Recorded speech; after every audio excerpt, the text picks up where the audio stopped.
अब देखिए,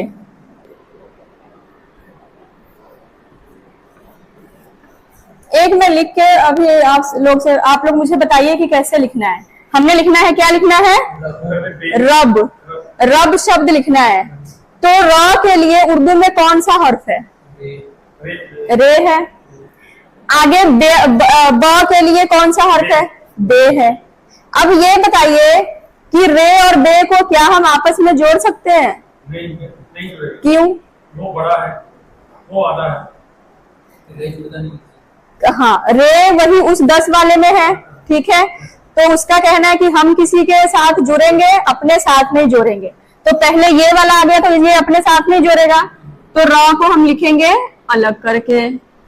अब क्या करना है कि ब को लिखना है, तो क्या हम ब आधा लिखेंगे? क्योंकि लास्ट है तो पूरा लिखेंगे, लास्ट है तो इसके लिए पूरा लिखेंगे। लास्ट में आप लोग को मैं बता दी थी पहले ही कि पूरा आएगा, ठीक।